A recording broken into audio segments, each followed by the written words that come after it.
Halo, selamat malam. Assalamualaikum warahmatullahi wabarakatuh. Salam sejahtera untuk kita semua. Om Swastiastu, Rahayu, Rahayu, Rahayu. Salam kenal semuanya ya, bersama Ki Maung Sujati. Hari ini saya coba membuat video ngajak ngopi bareng sama sedulur saudaraku semuanya yang selama ini mungkin belum pernah bertemu secara tatap muka. Hari ini coba Ki Maung mulai mengajak untuk bertatap muka, sekalian memperkenalkan diri lah sambil ngopi guys, ngopi bareng ya. Hari ini judulnya ngopi bareng bersama Ki Maung Sujati dari Padepokan Maung Manusia Unggul. Oke, jadi Ki Maung hari ini ingin mengajak sedulur saudaraku semuanya untuk bisa bagaimana hidup bahagia ke depannya. Ayo kita sama-sama. Ki Maung juga, saya sendiri juga sedang berusaha ke depan agar sebaik-baiknya, dan kita berbagi cerita, santai aja berbagi cerita. Jadi judul acaranya hari ini ngopi bareng Ki Maung ya. Oke. Jadi sambil nyalain rokok dulu, santai. Jadi bagi siapa saja yang intinya hari ini yang mau untuk hidup bahagia, damai, sejahtera, seperti layaknya di surga yang ada di dunia, bukan duniawi tapi ya, surga di dunia. Jadi, hari ini makalah yang ingin dibawa oleh Ki Maung berbagi cerita sama sedulur semuanya tentang sejarah awal muasal alam semesta. Jadi ini spiritual sejati.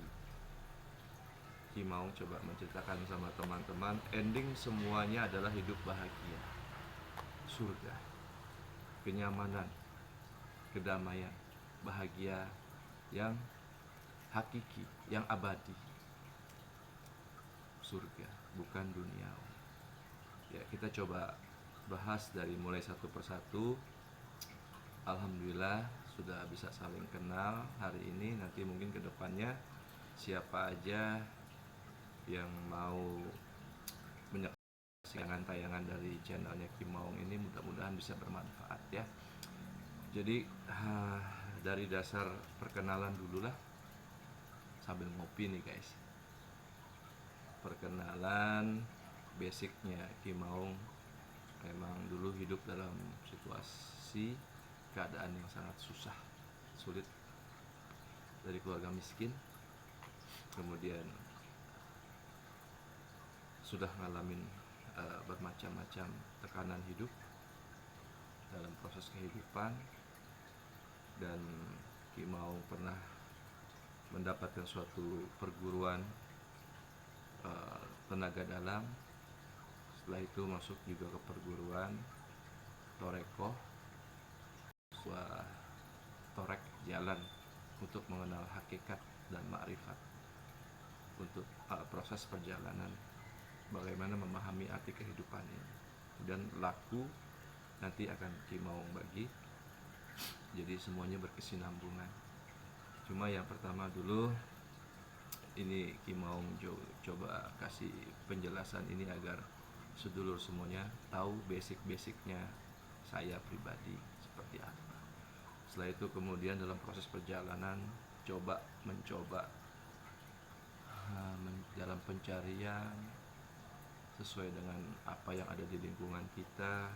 Biasalah mencari keilmuan, kesaktian dan lain sebagainya.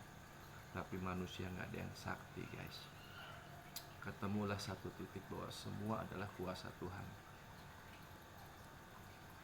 Jadi kita bagi hari ini sebuah cerita untuk sedulur semuanya. Ki Maung coba mulai dari awal muasal, tidak ada apa-apa, yang ada hanya Tuhan. Sejarah berdirinya adanya alam semesta ini menurut cerita dalam kajian Islam. Jadi nantinya suatu saat saudara juga akan tahu bahwa kajian dalam keyakinan-keyakinan yang lain pun, dari mulai keyakinan Jawa Dipa sebelum adanya agama di Nusantara ini, kemudian masuknya ajaran Siwa Buddha, kemudian masuknya ajaran-ajaran berikutnya sampai ke Islam. Kurang lebih semuanya inti hakikatnya sama, cuman cara pemahaman atau bahasanya aja yang berbeda-beda. Nah, karena basicnya Ki Maung dalam hal keyakinan ini adalah keyakinan Islam, ingin kita jelaskan dalam cara keyakinan Islam. Nanti panjang lebar berikutnya, hari ini kajiannya tentang penciptaan, guys. Dengan satu tujuan ya, hal yang ini kita bahas semua ini mulai pengenalan dulu. Man arofa nafsahu faqad arofa robbahu. Barang siapa yang mengenal dirinya, nanti maka bisa mengenal Tuhannya.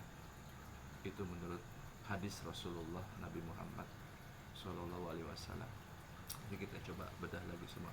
Dari mulai pengenalan diri itu nanti masuknya ke awal penciptaan alam semesta sampai penciptaan adanya manusia yang sudah tertuang di dalam Al-Quran, hadis. Tapi karena Ki Maung di sini cerita berbicara bukan atas dasar seorang ustadz atau dalam hal penceramah agama, kita coba di sini berbicara dengan cara spiritual, ya, dengan cara spiritual. Ngopi bareng. Jadi kita sebut saja hari ini kitab terang, bukan kitab yang menggunakan dalil-dalil atau kajian-kajian, tapi kita sebut saja kitab terang. Karena di sini Ki Maung ingin berbagi cerita. Baik kalau diterima, kalau tidak diterima, yang keilmuannya berbeda-beda, mohon maaf dan tidak usah ditanggapi. Tapi satu tujuan di sini hanya adalah bagaimana menggapai hidup bahagia, dengan satu tujuan adalah tauhid, ketuhanan. Walaupun dengan cara yang berbeda-beda. Nah, jadi ilmu terang ini sedulur semua, sahabat mau mendapat sebuah cerita yang langsung yang sudah Ki Maung bedah sebelumnya, yang sudah Ki Maung kaji sebelumnya.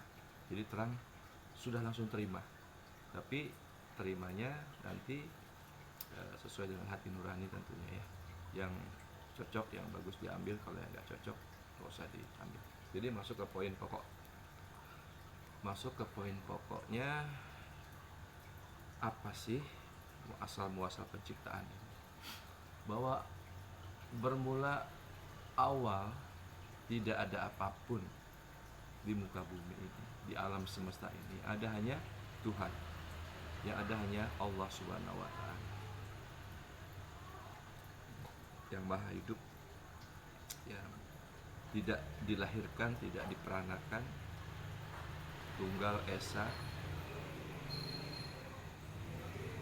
ada sebelum segala sesuatu ada, yaitu Tuhan.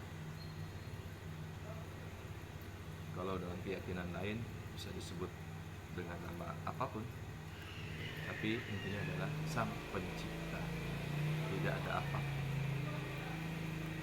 Kemudian bermula dari nur Tuhan. Ini coba Ki Maung perjelas pelan-pelan ya. Ini kitab terang aja, anggaplah seperti itu. Nanti sedulur bisa cari lagi dalam dalil-dalil yang masuk di ranah keyakinan agamanya. Mencari, menyesuaikan ya.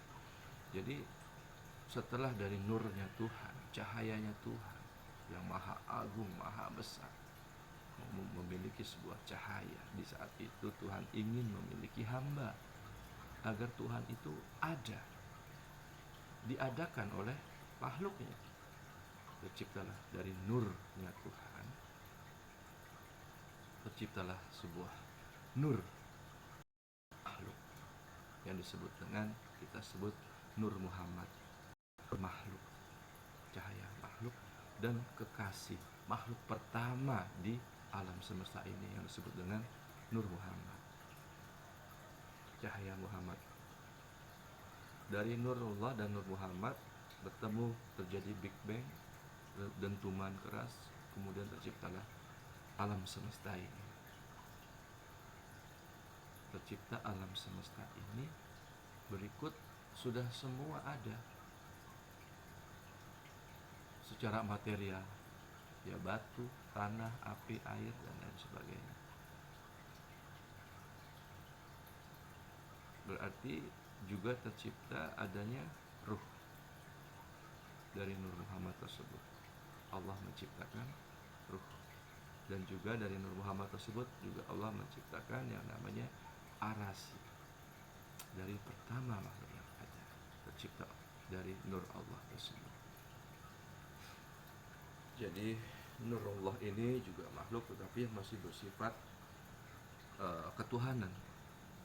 Kemudian setelah itu tercipta Nur Muhammad yang sudah menjadi makhluk, ya akhirnya makhluk tersebut yang mengagung-agungkan Allah.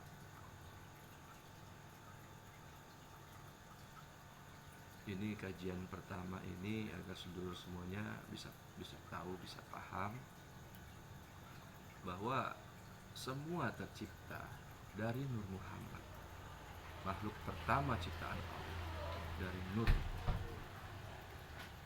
Dalilnya apa?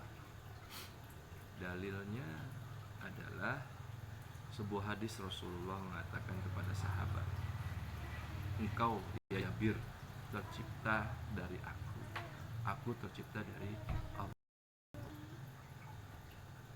Allah dari aku terciptalah alam semesta ini.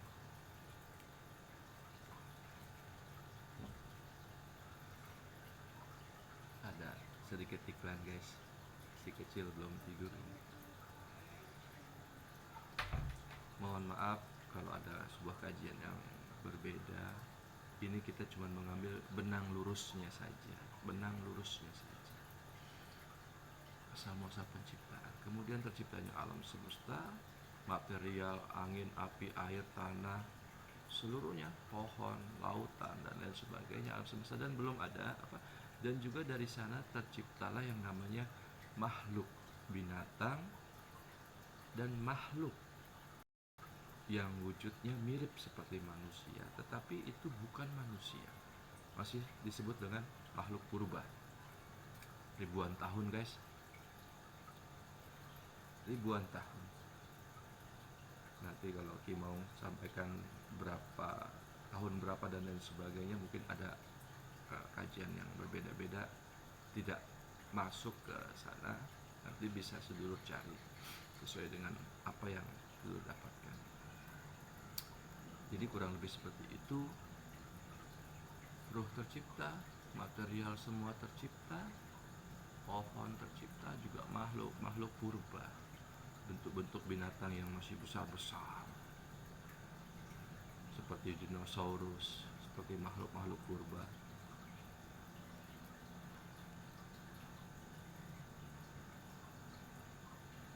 Dan kemudian ada sebuah dalil rujukan yang mengatakan dalam surat Al-Baqarah mulai ayat 30 mungkin sampai 37, Allah ingin menciptakan yang namanya makhluk bernama manusia dalam komunikasinya Allah kepada malaikatnya, yang kita bisa ketahui dari Al-Quran ayat mulai surat Al-Baqarah ayat 30.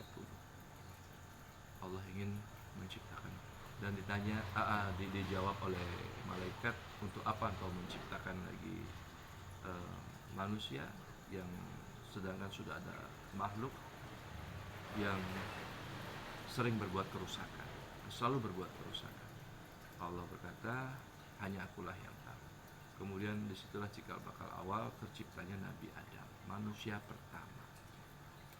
Jadi kalau misalkan memang ada kajian yang berbeda menurut sedulur yang lain, bahwa sebenarnya manusia pertama bukan Nabi Adam dan lain sebagainya, itu nggak apa-apa. Mungkin mungkin ini kajian ini dalam hal agama Islam, mungkin kajian-kajian yang lain bisa jadi kajian eh, Jawa Dipa, Jawa kuno, atau Siwa Buddha, atau kajian apapun itu. Ya, maaf nih. Jadi ada sebuah manusia pertama yang itulah nenek moyang pertama kita, Nabi Adam kalau dalam agama Islam disebut.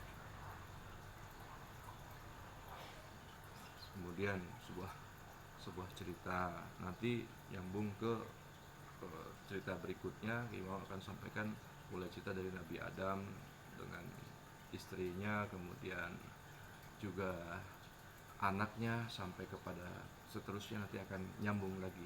Tapi sekarang kajiannya adalah penciptaan awal semesta, awal alam semesta, kemudian terciptanya awal yang namanya manusia pertama.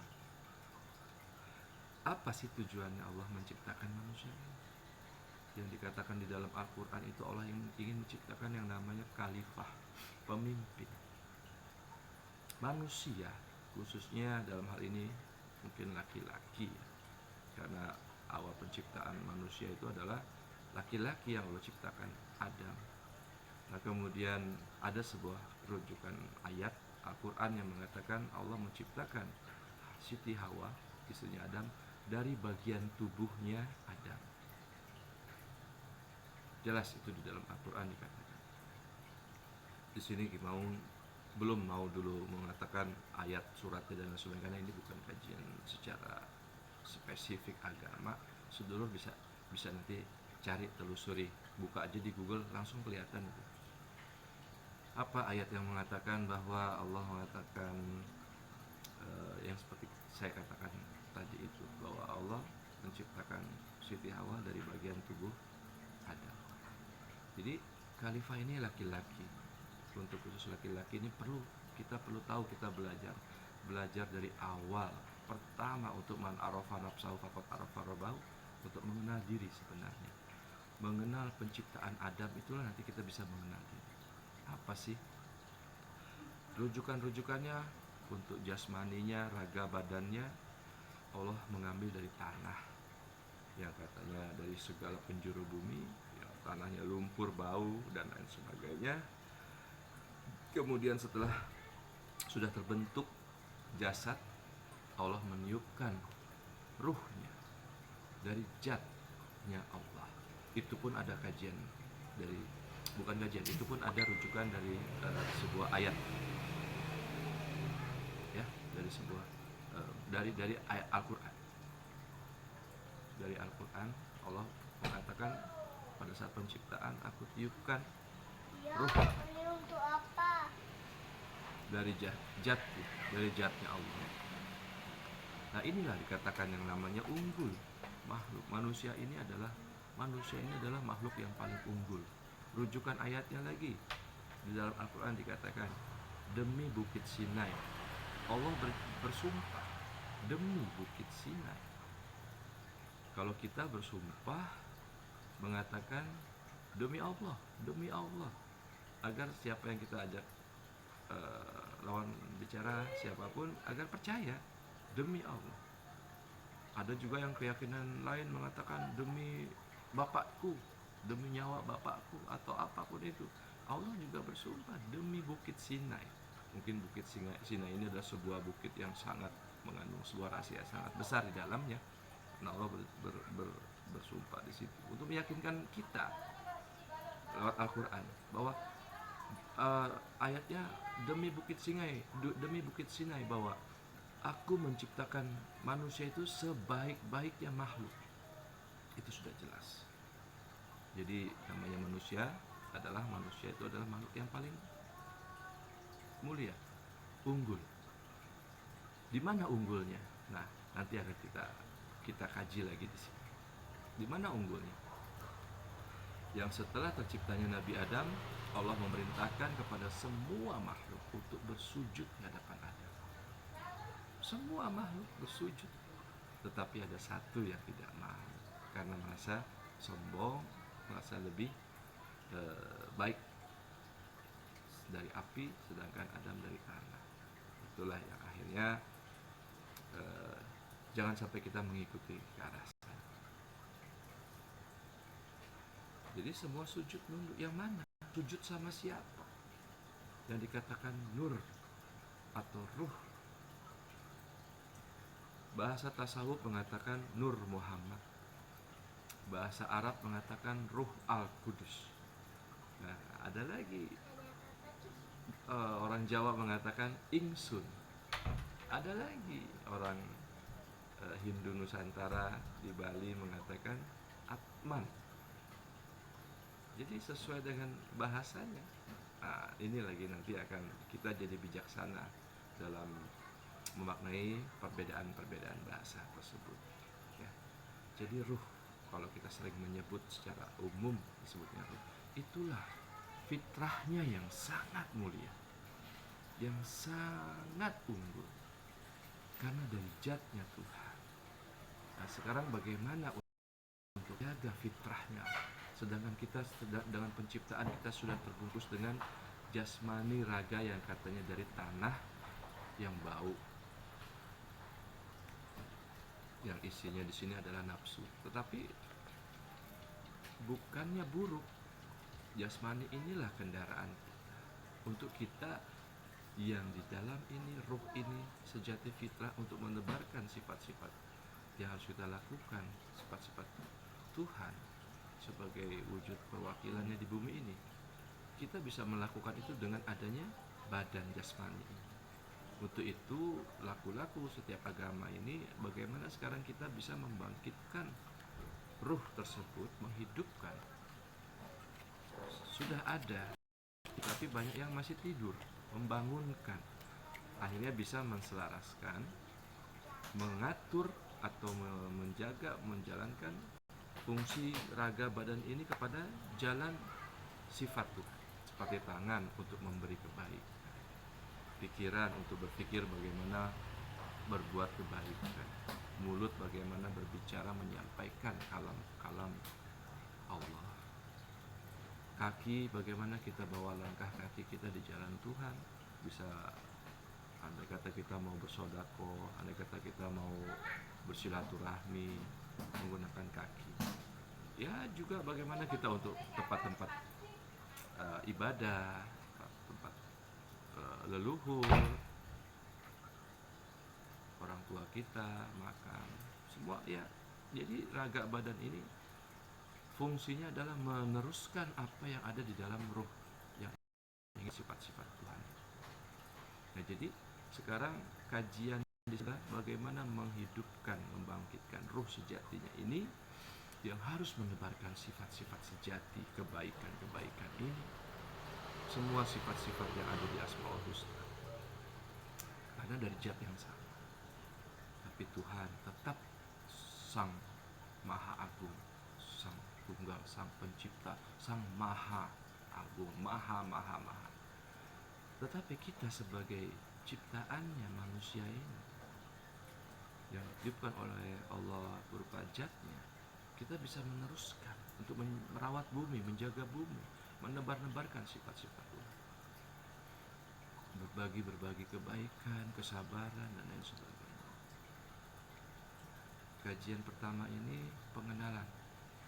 Sedulurku, satu hal ingat, bagaimana kita bisa menghidupkan batin atau bahasanya. Makanya di dalam bahasa-bahasa keilmuan disebut dengan biasanya mengatakan keilmuan, kebatinan atau spiritual. Spiritual apa artinya? Spirit itu ruh artinya. Spirit itu ruh. Spiritual itu artinya adalah ruhani. Jadi laku-laku dalam membangkitkan ruhani tadi atau spiritual tadi, ada beberapa langkah-langkah yang harus dibangkitkan. Dari ada ajaran agama, kemudian ada ajaran yang tingkatannya di atas agama, ini disebut dengan dirgama. Di atasnya dirgama lagi ada lagi yang namanya swargama, di atas swargama lagi ada lagi di tingkatan atas yang namanya nirgama, atau kalau di dalam bahasa tingkatan agama Islam disebut dengan syariat, tarekat, hakikat, ma'rifat. Di dalam keyakinan Hindu ada disebut dengan namanya catur marga, 4 juga, sama seperti syariat, tarekat, hakikat, ma'rifat. Nah, di sini yang akan nanti Ki mau bahas untuk lebih mengenal lagi.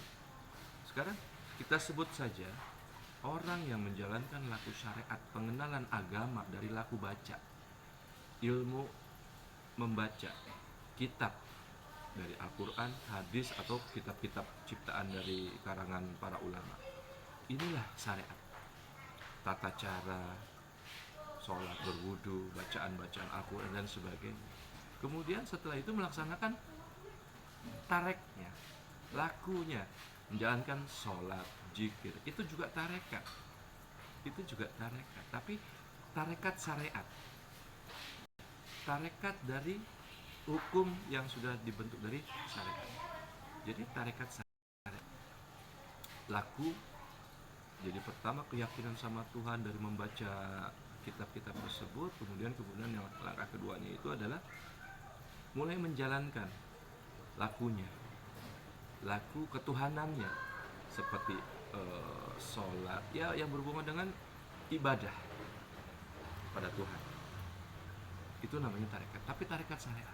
Kemudian ada lagi tarekat lain dalam jalan lagi untuk menuju kepada hakikat, hakikat dan ma'rifat. Inilah yang dikarang oleh Syekh Abdul Qadir Jailani radhiyallahu anhu, yang disebut dengan tarekat Qadiriyah. Kemudian berkembang lagi, ada Qadiriyah wa Naqsabandiyah, ada tarekat lagi, macam-macam. Nah, dengan satu tujuan adalah bagaimana kita sampai kepada hakikat. Hakikat itu adalah lebih memahami apa rahasianya dari syariat yang semua kita ketahui. Jadi bukannya tandingan. Jadi kalau dibilang tarekat ini itu bid'ah atau apa, bukan itu seperti tandingan, bukan. Begitu kita laku untuk mencapai hakikat, masuk ke ranah hati, ruh. Nah, nanti kita akan bisa lebih memaknai hakikatnya seluruh yang ada di syariat tersebut. Gitu. Nanti lakunya apa? Nanti di kajian berikutnya Ki Maung akan tambahkan lagi kepada seluruh semuanya dengan satu tujuan, bukan untuk